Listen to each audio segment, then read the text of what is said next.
In the first part of example number 3, I'm asked to show that this function f of x has got a stationary point somewhere between when x was 1 and when x was 2. Now, if I need to show that, then I need to be able to prove that I had a decreasing gradient and an increasing gradient to either side of the stationary point where I would have had a 0 gradient. So that's what I'm going to do. Now remember, if I want to find the gradient, it's the gradient effectively of the tangent to my curve, and so I need to find my first derivative. So the first derivative of f of x is going to be f prime x, and this is going to be 5x to the 4 minus 3x squared minus 4. Let's take a look and see what the gradient of the tangent would have been when x is 1. That would be when my derivative is found exactly at the point when x is 1. In other words, I would have found the derivative by substituting exactly 1 everywhere where I saw an x. This value is going to be the value of minus 2. In other words, I had a decreasing gradient just to the left of that point that I want to prove is a stationary point. Well, that looks like that is the case. Let's check and see now what would have happened when x was 2 to the gradient of my curve. In other words, this time I'm going to substitute 2 in everywhere where I saw an x on my derivative function. And this answer is going to be given to you as 64. So now I have an increasing gradient. And that once again looks like it is the case. As my gradient changed to the left and to the right of that point, it looks like I definitely have a stationary point somewhere between the values when x is 1 and when x is 2.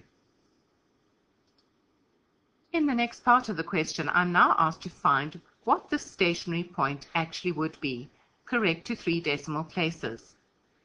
Now, if I don't know what this point is and I can't resolve it easily, I can use Newton-Rhapson.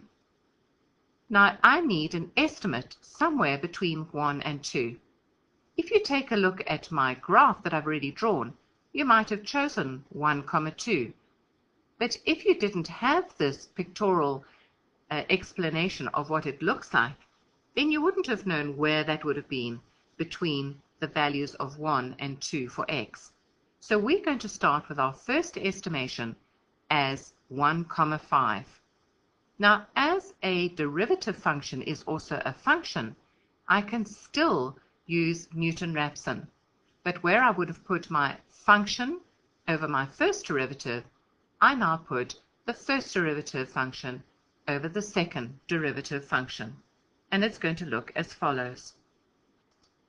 So what I need to do, in order to find my second approximation, I take my first approximation, which I told you is going to be 1, 5, and then I minus the first derivative of my function using my first approximation, all divided by the second derivative of my function using my first approximation. We've already worked out that our first derivative is given as 5x to the 4 minus 3x squared minus 4. So finding our second derivative, which is the derivative of our derivative, that's going to be 20x cubed minus 6x. Now if I write this out so that you can see this in Newton-Rhapson, you'll see that you're going to get each successive approximation as follows. So the second approximation is going to be my first approximation minus 5 times by the first approximation all to the 4 minus 3 times my first approximation squared minus 4. And this must be divided by 20 times my first approximation all cubed minus 6 times my first approximation. Remember, when you put this into your calculator, you type in 1,5 equals answer, and then everywhere where you see an A1, that means put in that answer, which was your first approximation. When you've done this, you can then tap your equals equals equals button until your decimal values stop changing, and that will be the exact x coordinate at the stationary point. And you should then discover that your final x value of that stationary point is going to be when x is 1,115 rounded to 3 decimal places. By substituting this value back into your original function, which is the function of f of x, you will find the corresponding y coordinate. So the y coordinate at the stationary point is going to be f at 1,115, which is equal to 1,115 all to the 5, minus 1,115 all cubed, minus 4 all times 1,115. So the y coordinate is minus 4,123. If we go back and take a look at our picture, we can see that these values make a lot of sense. So over here, I'm going to have an x coordinate of 1,115 and a y coordinate of minus 4,123.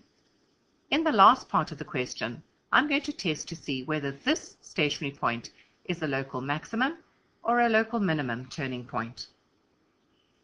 Remember, in order for us to be able to test the stationary point, what we do is we take the x value from the stationary point, and that is 1,115, and we put that into the second derivative. So if I put 1,115 instead of x into my second derivative function,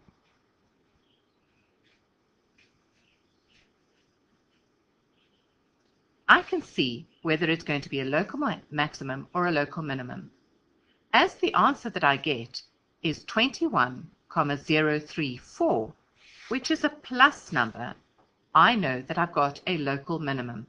So at the stationary point that I have identified, it will have a local minimum turning point.